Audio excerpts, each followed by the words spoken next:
오늘은 Mother's Day입니다. 어머니의 날, 우리 어머니들 축복합니다. 2004년 영국 문화원에서 70주년을 기념하며 비영어권 국가 102개국에서 4만 명을 대상으로 가장 아름답다고 생각하는 영어 단어는 무엇이겠습니까? 라고 설문조사를 했습니다. 여러분도 벌써 그 답을 다 알고 계실 거예요. 5위는 무엇이었을까요? 5위. 1위에서부터 70위까지 다 냈는데 우리가 거기까지는 다 어렵고 5위부터 한번 하면 5위 무엇이었을까요? Eternity 해서 영원이라는 겁니다. 인간에게 있어서는 영원한 것, 거기에 대한 꿈이 있거든요. 네 번째는 뭐였을까요? 연인들이 제일 좋아하는 단어예요. Love, 사랑. 3위는 뭐였을까요? Smile, 미소예요. 2위, 그것은 패션, 열정입니다. 그럼 마지막 1위는 뭘까요? Mother, 맞아요. Mother가 가장 아름다운 영어 단어로 선택이 되었습니다. 왜 그럴까요? Mother라는 단어가 왜 가장 아름다운 단어가 되었을까? 제가 이야기를 하나 드려볼까 합니다. 그러면서 이 Mother가 가지고 있는 의미가 무언가 한번 생각해 보시기를 바랍니다. 한 아이가 이제 하늘에서 이제 지상으로 태어나게 될 때, 태어나기 전날 밤 아기는 마지막으로 하나님과 이야기를 나누게 되었습니다. 이 아기가 하나님 앞에 이야기하는 거예요.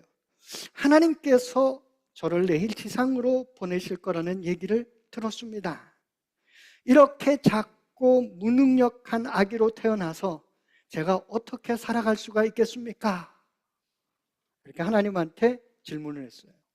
그랬더니 하나님께서 이렇게 대답하시는 거예요. 그래서 너를 위한 천사를 내가 한 명 준비해 두었다. 그 천사가 너를 돌보아 줄 거다. 이런 말을 했습니다. 그랬더니 이 아기가 또 하나님한테 얘기하는 거예요. 하지만 저는 사람들의 말을 모르는데 그들이 하는 말을 어떻게 알아들을 수가 있겠습니까? 그랬더니 하나님이 내 천사가 세상에서 가장 감미롭고 아름다운 말로 내게 얘기해 줄 거란다. 그리고 인내와 사랑으로 내게 말하는 것을 가르쳐 줄 거야. 걱정하지 말아라. 그런데도 이 아기가 걱정이 되는 거예요. 그렇다 해도 제가 하나님께 말을 하고 싶을 때 어떻게 합니까? 그랬더니 하나님께서 그럼 내 천사가 내 손을 잡고 어떻게 기도하면 될 것인지를 알려줄 거다. 그랬더니 이 아기가 또 물어봤습니다. 지상에는 나쁜 사람도 많다는데 그 사람들로부터 저 자신을 어떻게 제가 보호할 수가 있겠습니까? 그랬더니 하나님께서 내 천사가 목숨을 걸고서 너를 보호할 거다. 이렇게 얘기했어요. 그러면서 이제 하늘이 평온해지면서 이 아이가 지상으로 가야 하는 시간이 되었습니다. 그럴 때 이 아이가 이야기했습니다. 하나님, 제가 지금 떠나야 한다면 제 천사의 이름을 알려주세요. 하나님이 뭐라고 그 이름을 가르쳐 주었을까요? Mother. 내 천사의 이름은 엄마란다. 이렇게 이야기했습니다. 그래요. 모든 어머니는 자녀들의 천사인 줄로 믿습니다. 아니신가 봐요? 그렇죠. 어머니는 모든 자녀의 천사다라는 거예요. 여기 앉아 계신 우리 모든 어머니들이 자녀의 천사인 줄로 믿습니다. 정말 이 이야기처럼 우리 어머니들은 자녀를 위해서 모든 것을 사랑으로 희생하며 살아오셨다라는 겁니다. 그래서 유대의 격언 중에 이런 말이 있습니다. 하나님은 이 세상 어디에나 계실 수 없었으므로 이 세상에 어머니를 먼저 보내주셨다. 이런 말이 있어요. 그래서 이 어머니, 여자는 약하지만 어머니는 강하고 위대한 줄로 믿습니다. 그런데 이것은요, 인간뿐만 아니라 동물 세계에도 비슷한 것 같아요. 한밤에 헛간에 불이 났습니다. 나가보니까 수탉들은 닭장에서 다 나왔어요. 지 살겠다고. 그런데 암탉은 병아리를 품고 새카맣게 다 죽어 있었습니다. 그 어미 닭의 품에는 뭐가 있었겠습니까? 병아리들이 삐약삐약삐약하며 살아나왔다라는 겁니다. 어머니는 어떤 분인가? 아동문학가이자 감리교 목사인 최효섭 목사님이 이런 글을 썼습니다. 어머니는 간호원이다. 흔들리는 이를 아프게 빼지 않게 하는, 그리고 한밤중에도 아픈 귀를 고칠 수 있다. 또 어머니는 위대한 탐정이다. 행방불명된 양발짝 한 짝을 용케도 찾아내고 가위나 회충전 등이 없어지면 그것을 찾아내는 탐정이다. 그리고 어머니는 현명한 투자가이다. 이렇게 했습니다. 인형을 잠재우는 딸의 얼굴에서 의사를 발견하고 모형 비행기를 만드는 아들의 손가락에서 위대한 과학자를 바라본다.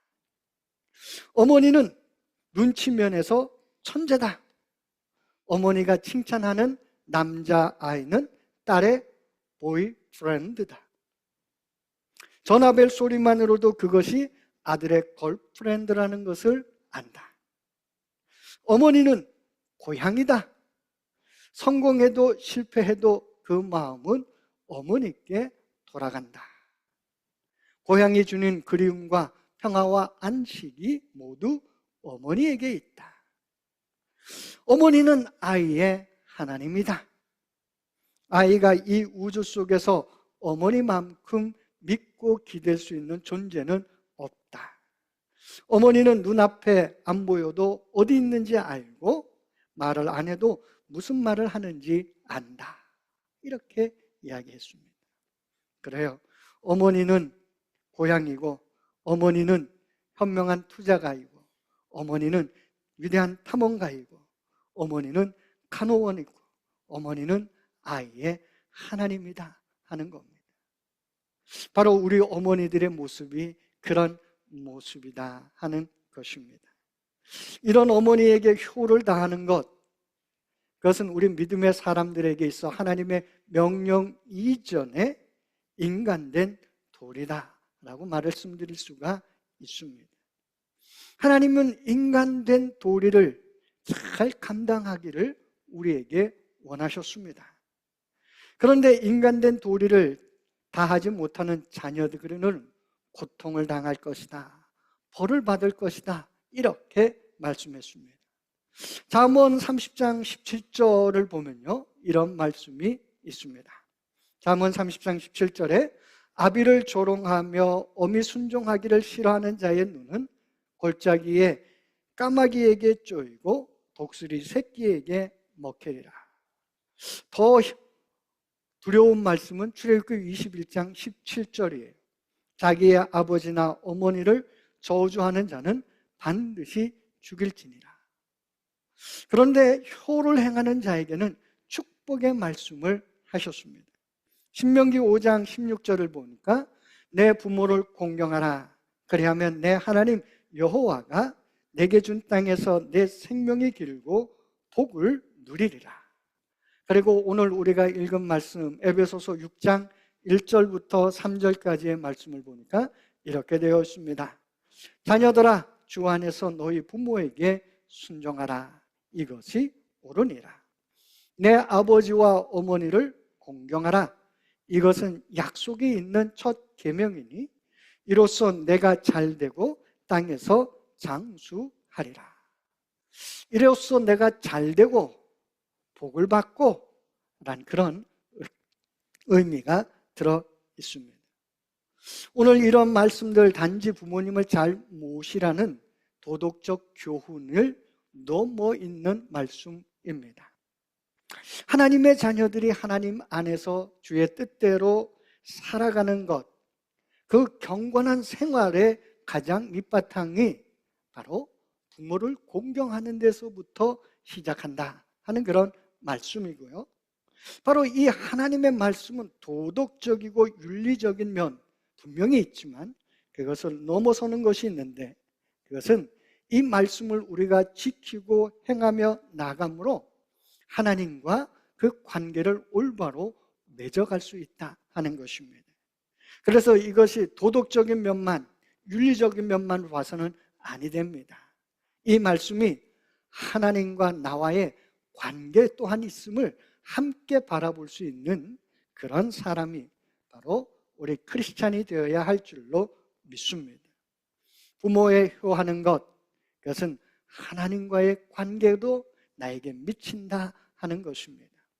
바로 그러한 하나님과의 관계가 좋은 사람, 그 사람이 효를 하는 것이고, 또 효를 하는 사람은 하나님과의 관계가 좋아질 수밖에 없다 하는 그러한 말씀을 오늘 하고 있는 것입니다. 진정으로 우리가 하나님의 말씀 안에 살아갈 때 하나님께서 우리에게 복을 주실 줄로 믿습니다. 이야기를 하나 할까 합니다. 크리스웰 목사님이 플로리다 주에 있는 잭슨빌에 부흥회를 인도하러 가셨습니다. 교회에서 여러분들이 나오셔서 부흥 강사로 오신 이 크리스웰 목사님을 그 근처에 있는 멋진 식당으로 인도하셨습니다. 그런데 그 식당을 딱 들어가는데 보니까 큰 초상화가 하나 있는 겁니다. 이 크리스웰 목사님, 왜 이 식당에 저런 초상화가 그것도 가운데 크게 있을까 궁금했습니다. 그래서 식사를 하기 전에 그것을 물어보았습니다. 그랬더니 함께 동석했던 그 집사님 한 분이 이렇게 대답했습니다. 저 대형 그림은 이 식당 주인의 어머니입니다. 그녀는 조지아주로부터 이 잭슨빌로 이사와서 예전에 살던 곳에서 농사를 지었지만 이곳에선 특별히 할 수 있는 일이 없어서 간이 식당을 차렸습니다. 그런데 음식 솜씨가 좋아서 그 간이 식당이 유명해져서 나중에 이렇게 큰 식당이 되었습니다. 이 어머니 세상을 떠나시면서 아들에게 유언을 남겼는데, 이 유언이 이겁니다. 얘야, 너에게 이 식당을 물려줄 테니 한 가지 부탁이 있다. 무슨 일이 있어도 이 식당에서는 어떤 종류의 술을 팔아서도 아니 된다. 아들은 이 어머니의 유언에 따라 절대 술을 팔지 않았습니다. 그 후에도 이 식당은 점점 커져서 그 잭슨빌에서 유명한 식당이 되었습니다. 그러자 여러 술 판매업자들이 와서 이 식당에 술을 대고 싶어서 자꾸만 찾아왔습니다. 그래도 그 아들은 끝까지 술을 팔지 않았습니다. 왜 그렇습니까? 어머니의 그 유언을 지키기 위해서였습니다. 그래서 흔들릴 수 있는 자기 마음을 바로잡기 위해서 어머니의 초상을 크게 만들어서 가운데 딱 붙여놨다 하는 것이었습니다. 이 이야기, 부모님의 말씀을 잘 청종했더니 하나님께서 복을 주셨다라는 겁니다. 한마디로 얘기했더니, 효를 했더니 하나님께서 복을 주셨다 하는 그런 말씀입니다. 한국에도 유명한 맛집들이 있죠. 그 맛집들의 제목이 대부분 뭘까요, 여러분? 할머니 집, 원조 식당, 뭐 이런 게 쫙 붙어 있어요. 왜 그럴까요? 할머니, 아들, 손자 대대로 우리가 이 음식점을 하고 있습니다 하는 그런 의미입니다. 그래서 자기 집의 맛은 대대로 내려오고 있는 그런 맛이다 라는 겁니다. 그래요. 그것을 생각해도 정말 부모님을 잘 따른다는 것이 복되다 하는 것을 세상 사람들도 잘 알고 있다라는 겁니다. 그래서 한국 속담에 이런 말이 있죠.